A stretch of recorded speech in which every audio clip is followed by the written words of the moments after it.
Biden ഇത് യഥാർത്ഥത്തിൽ ഒരു ഓർമ്മപ്പെടുത്തലാണ്. കാരണം ചെയ്തു കൂട്ടുന്ന ക്രൂരതകൾക്ക് കാലം പകരം തരാതിരിക്കില്ല എന്ന യാഥാർത്ഥ്യമാണ് ഇവിടെ തെളിഞ്ഞിരിക്കുന്നത്. ക്രൂരതകൾ അനുഭവിച്ചവരുടെ പ്രാർത്ഥനകൾ എന്നും ഉത്തരമുണ്ടായിട്ടെന്നതും ചരിത്ര സത്യമാണ്. ലോസ് ആഞ്ചലസിൽ കാട്ടുതീ ആളിപ്പടരുകയാണിപ്പോൾ. പ്രതിഷേധത്തിന്റെയും താക്കീതിന്റെയും തീജ്വാലകളാണിപ്പോൾ ഉയരുന്നത്. സോഷ്യൽ മീഡിയയിൽ ഇപ്പോൾ ഏറ്റവും കൂടുതൽ ഉയർന്നു വരുന്നത് ഇസ്രയേൽ ഗാസയിൽ നടത്തുന്ന വംശഹത്യ ആക്രമണങ്ങളും അതിന് അമേരിക്ക നൽകുന്ന പിന്തുണയുമാണ്. ലോസ് ആഞ്ചലസിൽ കാട്ടുതീ പടർന്ന് വലിയ നാശനഷ്ടങ്ങളാണ് സംഭവിച്ചുകൊണ്ടിരിക്കുന്നത്. 3 ദിവസത്തിനുള്ളിൽ 117 കിലോമീറ്റർ വിസ്തൃതിയിലാണ് തീപിടുത്തമുണ്ടായത്. ഈ ദുരന്തത്തിൽ 10 പേർ കൊല്ലപ്പെടുകയും 1.80 ലക്ഷം പേർ കുടിയിറക്കപ്പെടുകയും ചെയ്യുകയുണ്ടായി.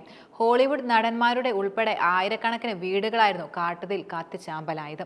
ലോസ് ആഞ്ചലസ് കൗണ്ടി അഗ്നിശമന വകുപ്പിനുള്ള ബഡ്ജറ്റ് $18 മില്യൺ വെട്ടിക്കുറച്ചതും അതുപോലെ ഗാസയെ ചുട്ടുചാമ്പലാക്കാൻ അമേരിക്ക ഇസ്രയേലിന് സാമ്പത്തിക സഹായം നൽകുന്നത് പലരും ഇപ്പോൾ വിമർശിക്കുന്നുണ്ട്. കഴിഞ്ഞ ആഴ്ച ഇസ്രയേലിന് $8 ബില്യൺ ആയുധം നൽകുമെന്ന് ബൈഡൻ ഭരണകൂടം പ്രഖ്യാപിക്കുകയും ചെയ്തിരുന്നു.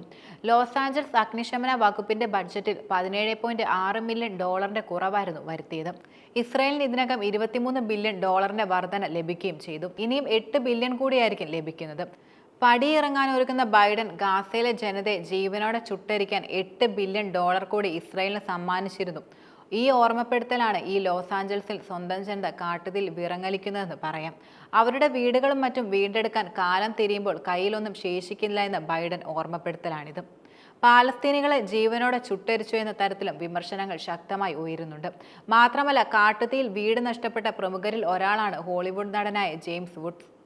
അദ്ദേഹം ഗാസയിൽ ഇസ്രയേൽ നടത്തുന്ന ആക്രമണത്തെ വലിയ രീതിയിൽ പിന്തുണ നൽകിയിരുന്നു. വെടിനിർത്തൽ ഉണ്ടാകില്ല, യാതൊരുവിധ വിട്ടുവീഴ്ചയുമില്ല, ഒരിക്കലും മാപ്പ് കൊടുക്കുകയുമില്ല, എല്ലാവരും തന്നെ കൊല്ലണമെന്ന് താരം ഒരിക്കൽ എക്സിൽ കുറിക്കുകയുണ്ടായി. താരത്തിന്റെ ഈ പോസ്റ്റ് ഇപ്പോൾ വലിയ രീതിയിൽ സാമൂഹ്യ മാധ്യമങ്ങളിൽ ആളുകൾ വ്യാപകമായി പ്രചരിപ്പിക്കുകയും ചെയ്യുന്നുണ്ട്.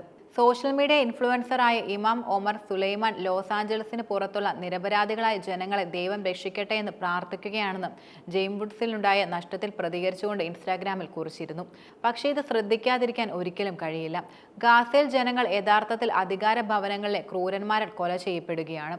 ക്രൂരന്മാരുടെ പിന്തുണയോടെ ഈ ജനങ്ങൾക്കെതിരെ ആക്രമണങ്ങൾ നടക്കുന്നതെന്നും ഒമർ സുലൈമാൻ ഇൻസ്റ്റാഗ്രാമിൽ കുറിക്കുകയുണ്ടായി.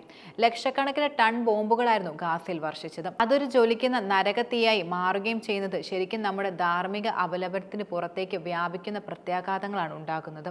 കാലാവസ്ഥാ പ്രത്യാഘാതങ്ങൾ നമ്മളെയെല്ലാം തേടിയെത്തുമെന്ന് ന്യൂയോർക്കിലെ ആക്ടിവിസ്റ്റായ ഫാത്തിമ മുഹമ്മദ് എക്സിൽ പോസ്റ്റിൽ കുറിക്കുകയുണ്ടായി. ഗാസയിൽ ആളുകൾ ജീവനോടെ ചുട്ടരിക്കാൻ US നികുതികൾ ഉപയോഗിക്കുന്നുണ്ട്. ഈ സാഹചര്യത്തിൽ ആ തീപിടുത്തങ്ങൾ നമ്മുടെ നാട്ടിലേക്ക് വരുമ്പോൾ നമ്മൾ അതിശയപ്പെടേണ്ടതില്ല എന്നും ഇടതുപക്ഷ ആക്ടിവിസ്റ്റ് ഗ്രൂപ്പ് കോഡ് പിങ്ക് വ്യക്തമാക്കിയിട്ടുണ്ട്.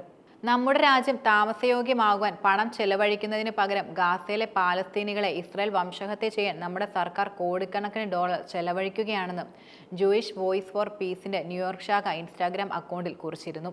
ലോസ് ആഞ്ചലസ് അധികൃതരാണ് അഗ്നിശമന വകുപ്പിന് പ്രധാനമായും കൂടുതൽ ധനസഹായം നൽകുന്നത്. എന്നാൽ ഇസ്രായേലിനുള്ള സൈനിക ചെലവ് ഫെഡറൽ സർക്കാരിൽ നിന്നാണ് കമന്റേറ്റർ മെഹ്ദി ഹസൻ ശക്തമായി വിമർശിച്ചു. ഞങ്ങളെ കൊല്ലാൻ US ഇസ്രായേലിന് ആയുധങ്ങൾ നൽകിയിട്ടുണ്ട്, എന്നാൽ നിങ്ങൾക്കുള്ള തീ ദൈവം നേരിട്ട് അയച്ചിരിക്കും. അവർ ഞങ്ങളുടെ നാട്ടിൽ യുദ്ധത്തിന്റെ തീ ആളിക്കത്തിച്ചു. ഞങ്ങളുടെ കുട്ടികളെ മനസാക്ഷിയില്ലാതെ കൊന്നു. ഞങ്ങളുടെ വീടുകളടക്കം നശിപ്പിച്ചു. യാതൊരു ദയാദാക്ഷിണ്യവുമില്ലാതെ ഇതിനായി ഇസ്രയേലിന് ആയുധങ്ങളടക്കം അമേരിക്ക നൽകി അവരെ പിന്തുണച്ചു. നീതിമാനായ ദൈവം അടിച്ചമർത്തപ്പെട്ടവരുടെ പ്രാർത്ഥനകളും അമ്മമാരുടെ കണ്ണീരും ഒരിക്കലും മറക്കുന്നില്ല എന്നും അദ്ദേഹം എക്സിൽ കുറിച്ചു.